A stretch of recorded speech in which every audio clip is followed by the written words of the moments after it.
Psalm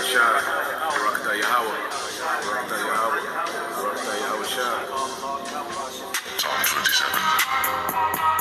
The Lord is my light and my salvation.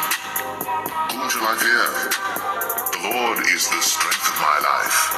Of whom shall I be afraid?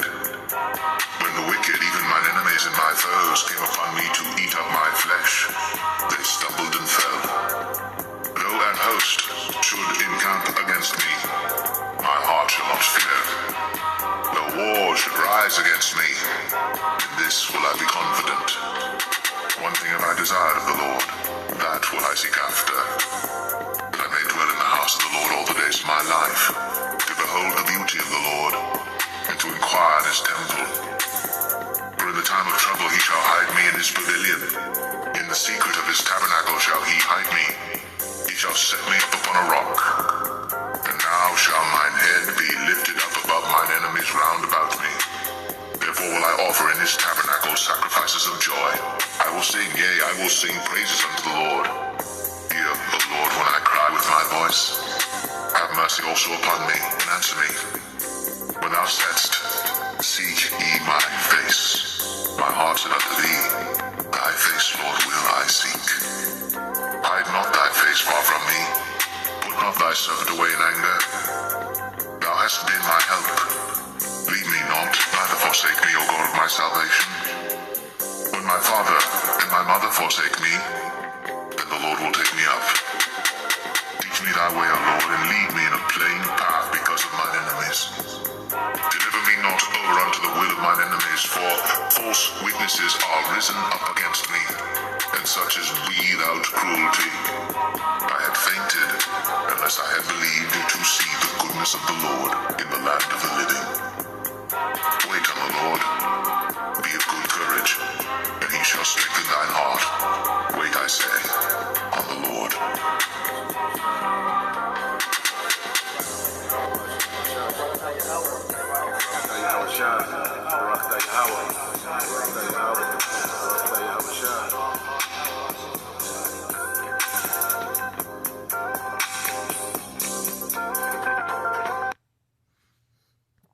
All right, Shalom. First and foremost, I would like to give all praise and glory unto Yahweh, Bahashem, Yahweh Shai, Bahashem, Rakakwadash.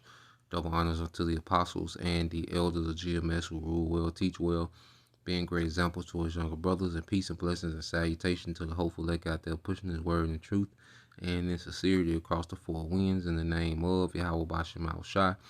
Pushing to get up out of here. Shalom to the hopeful elect, the believers, the listeners whom have came back to the obedience of the scriptures through faith in Yahweh Bashem Al Shai. All right, now we're going to continue on. All right, in the book of 1 Samuel. All right, we made it to the 13th chapter. All right, as we see, in chapter 12, Samuel is pretty much handing over Israel, to the authority of King Saul. All right, which, the Lord called out, Saul, to be king over Israel, at their request. Okay. And Samuel, all right, is now, playing the back, more so of a spiritual advisor, okay, for King Saul. Now, in the spirit, he still outranks Saul, and Saul, is under, his order, because Samuel, all right, is still, the mediator. Okay, so when you go into this chapter, what we're going to see, is the leadership flaws begin to show, okay, within King Saul, all right, and the Lord will begin to reject King Saul in this chapter. All right, now when you read 1 Samuel 13:1, it says Saul was 30 years old when he became king, and he reigned for 2 years. Saul selected 3,000 special troops from the army of Israel and sent the rest of the men home. He took 2,000 of the chosen men with him to Michmash and the hill country of Bethel. The other 1,000 went with Saul's son Jonathan to Gibeah in the land of Benjamin. Soon after this, Jonathan attacked and defeated the garrisons of Philistine at Geba. The news spread quickly among the Philistines, so Saul blew the ram's horn throughout the land, saying, Hebrews, hear this, rise up and revolt. All Israel heard the news that Saul had destroyed the Philistine garrison at Gibeah, and there the Philistines now hated the Israelites more than ever. So the entire Israelite army was summoned to join Saul at Gilgal. The Philistines mustered a mighty army of 3,000 chariots. 3,000 chariots, 6,000 charioteers, and as many warriors as the grains of the sand of the seashore. They camped at Michmash, east of Beth Aven. So now you're seeing this rivalry, that we have, with the Philistines. Remember the Philistines are the descendants of Mizraim, okay, which were the Egyptians.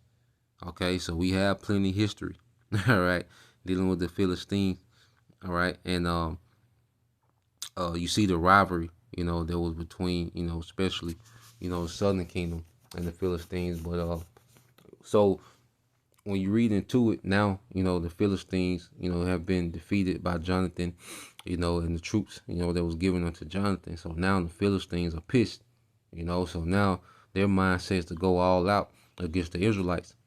Okay, it says some of them crossed the Jordan River and escaped into the land of Gad and Gilead. Meanwhile, Saul stayed at Gilgal, and his men were trembling with fear. Saul waited there 7 days for Samuel, and Samuel had instructed. Now, this is the point. We're going to see the flaws, all right, that's in King Saul and his leadership, and it says Saul waited there 7 days for Samuel, as Samuel had instructed him earlier, but Samuel still didn't come. Saul realized that his troops were rapidly slipping away. Okay, so people had started to fall back. They had started to lose the faith, and you have to understand, they had to see Saul getting antsy, because Samuel didn't show, when Saul thought he should. And you had to believe, that his troops seen him getting antsy. Okay, and it says, so he demanded, bring me the burnt offering and the peace offerings, and Saul sacrificed the burnt offering himself, which is completely off. Okay, because first Samuel, told him to wait, and Samuel was going to offer the sacrifice. Samuel was the priest, and Samuel was the mediator. Okay, you see that? And then you had a Saul, which is a Benjaminite, which had nothing to do with offering the sacrifice, man. It wasn't his office. It wasn't of his tribe. So he was just completely off, impulsive, impatient, okay, willful.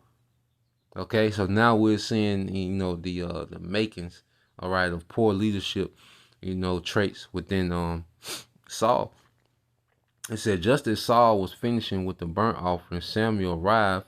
Saul went out to meet him and welcome him, but Samuel said, what is this you have done? Saul replied, I saw my men scattering from me, and you didn't arrive when you said you would, and the Philistines are at Michmash ready for battle. So this we seen, King Saul, all right, disobey orders and lose patience. His faith was low. Okay, and he pretty much, let his men determine how he should move instead of him determining how his men should move. Okay, so now we're seeing, let's say those flaws, being shown within King Saul, and we're gonna get some precepts. All right, when you get here, get this in Zephaniah 3 and 8, because we're given certain commands and instructions. Okay, Zephaniah 3 and 8, it says, therefore, wait ye upon me, said the Lord Yahweh Ba'ashem Yahushua, until the day that I rise up to the prey. For my determination is to gather the nations, that I may assemble the kingdoms, to pour upon them mine indignation, even all my fierce anger, for all the earth shall be devoured with the fire of my jealousy. Okay, so here it is. The Lord has this thing mapped out. All we have to do is follow instructions, man. We're not here to get militant or get impulsive or get antsy because the end ain't coming how we want. All right, the results not coming when we want the results. No, we have to be patient, man. We have to show patience. We have to be patient, man. All right, suffer the situation until the Lord intervene. Okay, and the Bible is full of scriptures about the Lord intervening, and we seeing it happening now. Okay, real time. Okay? And it's times that, hey, we want the end yesterday, man. We want the collapse of the society yesterday, man. But it's in the timing of the Lord. And we have to follow instructions until, all right, the time determined, man, the time appointed. Okay? And though they tarry, they will not tarry. See, he looked at he looked at Samuel as if Samuel was tarrying, man, and he started to do his own thing. All right? Let's get this in Habakkuk 2 and 3 said, for the vision is yet for an appointed time. Okay? But at the end it shall speak and not lie. Though it tarry, wait for it, because it will surely come. It will not tarry. Patience, man.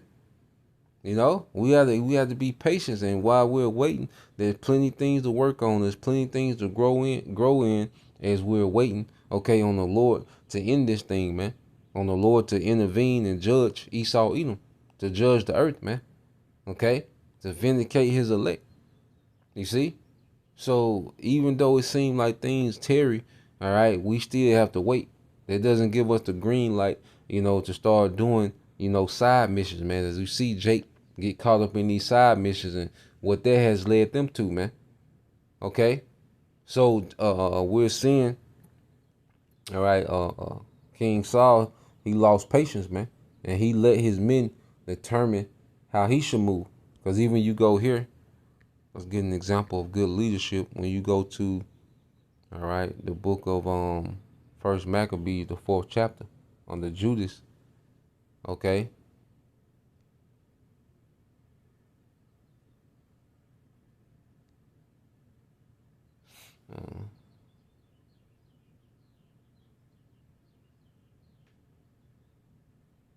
All right. This is I read this First Maccabees 4 and 1.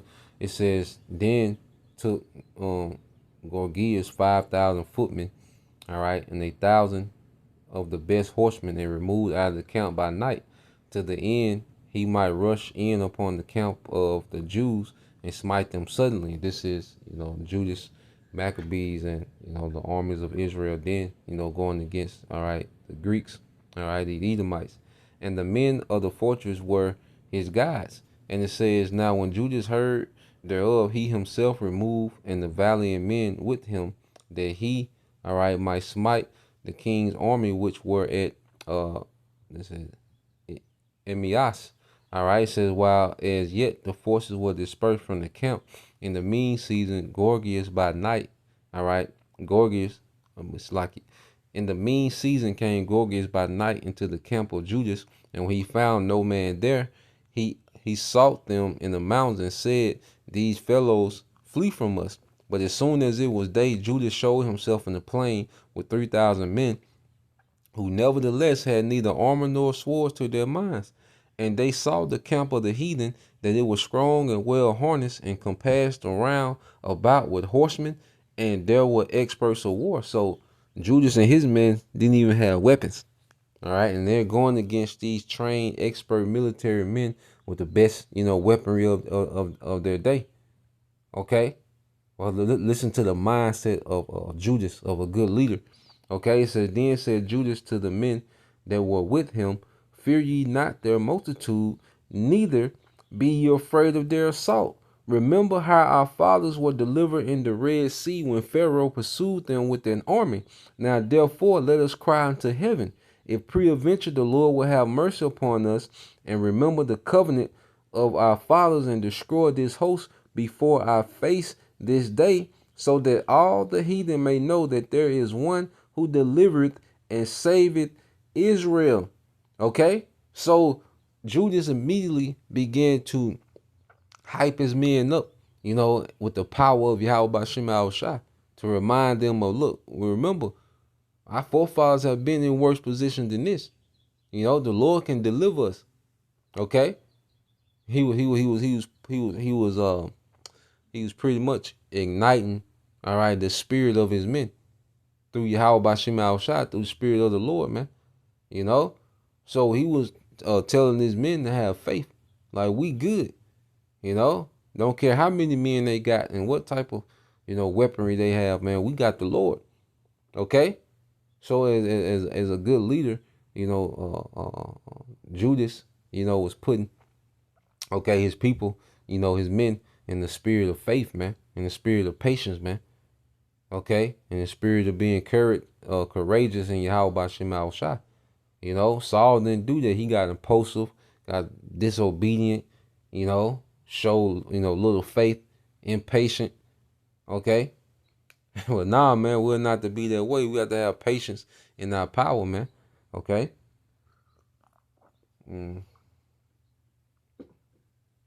Let's go from here. What it says in cause we coming to the time we finna be in the trenches, man.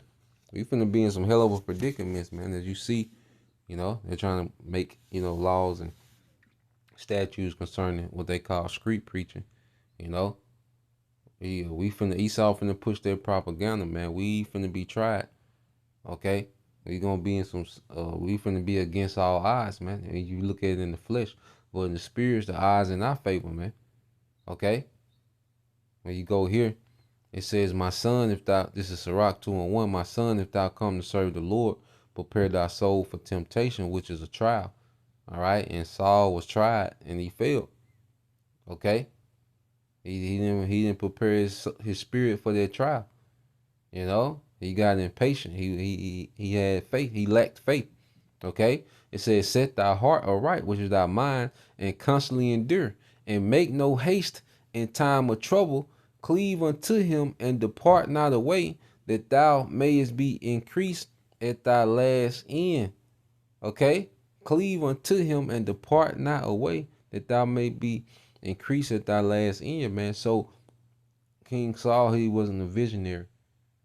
He dealt with in the moment.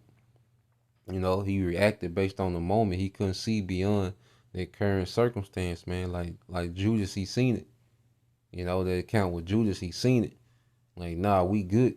He looked beyond, all right, the moment and understood that, nah, we good. Okay? We got the Lord with us. We gonna be straight. All right? Now, reading on, and it says, jump down to verse 10, and say, look at the generation of old and see, did ever any trust in the Lord and was confounded? And see, this is why the scriptures say, Romans 15:4, things were written aforetime are written for our learning. That we, through patience and hope of the scriptures, all right, might have hope, man.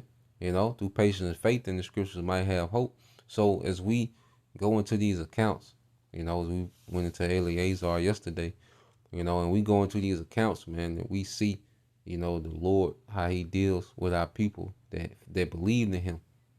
Our forefathers, even some of our foremothers, how the Lord will intervene, all right, in the situation. As our forefathers, had patience, man, they believe. It's countless accounts, okay, that we can draw from, all right? And that's what Judas did. He went back to the time of Egypt. They was in a situation and he went into the history, and he drew some faith from that, man, for him and his men. And it says, or did any abide in his fear and was forsaken, or whom did he ever despise that called upon him? For the Lord is full of compassion and mercy, long suffering and very pitiful, and forgiveth sins and saveth in time of affliction. Woe be to the faithful hearts and faint hands, and the sinner that goeth two ways, man. And we seen, King Saul be very indecisive. He went two ways. He was waiting on Samuel for a period, and then he went another way. Okay? He had a fearful mind. All right? He said, woe unto him that is faint-hearted, for he believeth not, neither shall he not be defended. Woe unto you that have lost patience, and what will you do when the Lord shall visit you, man? And we can't lose patience, man. We can't become faint-hearted, man, and impulsive in these times, man, because we coming in the clutch. Okay? So let's get one more. You see, our mind got to be made up, man. Okay? That, we have to be willing to even, see, King Saul should have been ready to die, for being obedient. Okay, we have to be ready to die for our obedience, man. Strive unto the truth to death, and the Lord shall fight for thee. Sirach 4:28. That should be our mindset, man. We're gonna strive, all right, for the truth unto death, man. Because one thing about it, as Eleazar, he was put to death. All right, but he has a righteous legacy, man, that's spoken of to this day. For what he did, how he went out, man. So we'd rather die with honor, than try to live and scramble to live, okay, and be a disgrace, man. Okay. So let's go here. We really gotta have that death before dishonor mindset, man.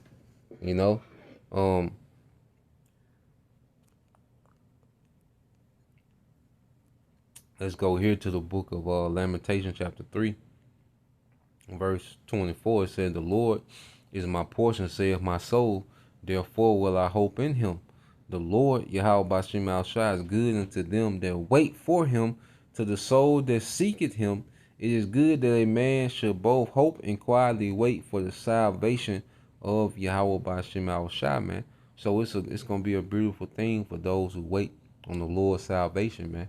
Not to get impulsive in these times, because the devil, the Lord gonna put the spirit on him to push chaos, to bring order, okay? And in that chaos, man, we can't bend the knee, to that pseudo salvation, which is going to be the sea hip. Okay, we gotta wait upon the Lord, man. Even in the face of death, even if death is the only option, hey, we're gonna wait still, because even in death, we're still waiting on Yahweh, man, to be resurrected. So it's all about having patience in our power, man. In tribulation. You see? And saying Saul didn't do that. Okay? So so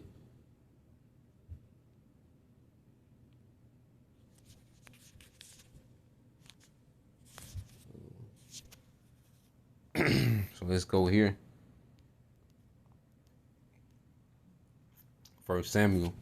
All right, 13 and 10 said, "Just as Saul was finishing with the burnt offering, Samuel arrived. Saul went out to meet him and welcome him, but Samuel said, 'What is this you have done?' Saul replied, 'My men scattering from me, and you didn't arrive,' beginning to immediately deflect. No accountability. Immediately start to reflect, deflect. Okay, and shift, what they call blame shifting. Okay.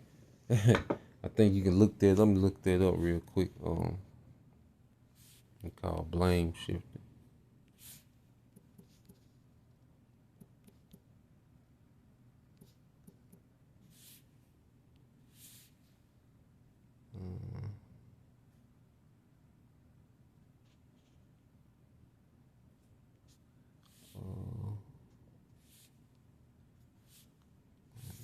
Blame shifting.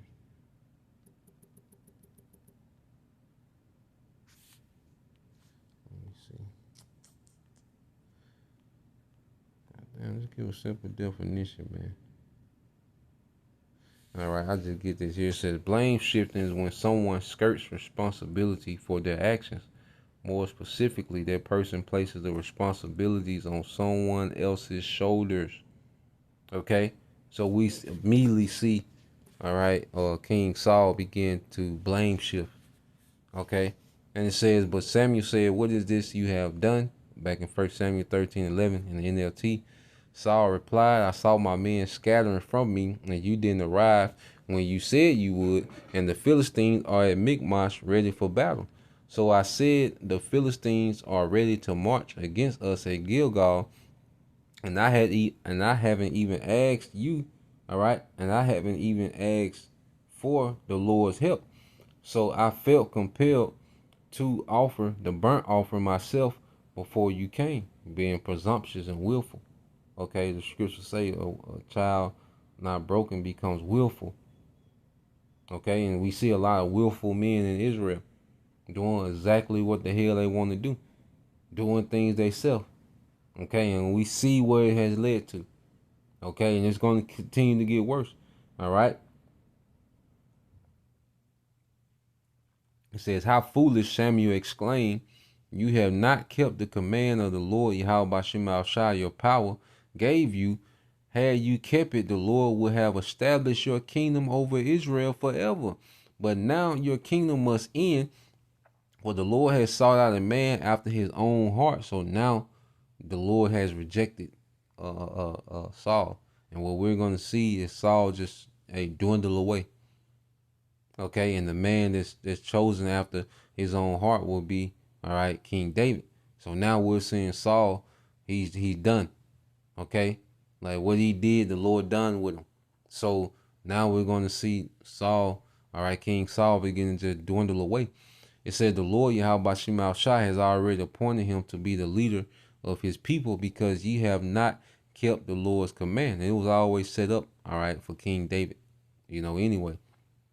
Okay. And Saul was an example of what not to be, was an example of poor leadership.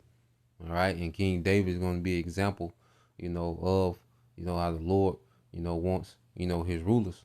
And Yahweh Shai, all right, is the perfected example of how the Lord wants his rulers. Because King David still had flaw, all right, but his intent in his mind, all right, was always towards the Lord, man. And it says Samuel then left Gilgal and went on his way, but the rest of the troops went to Saul to meet the army.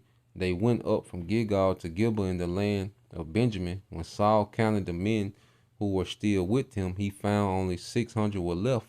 Saul and Jonathan and the troops, all right, and the troops with them were staying at Gibeah in the land of Benjamin. The Philistines set up the camp at Michmash. 3 raiding parties soon left the camp of the Philistines. One went north toward Ophrah in the land of Shaul. Another went west to Beth Horon, and the third moved toward the border above the valley of Zembian near the wilderness.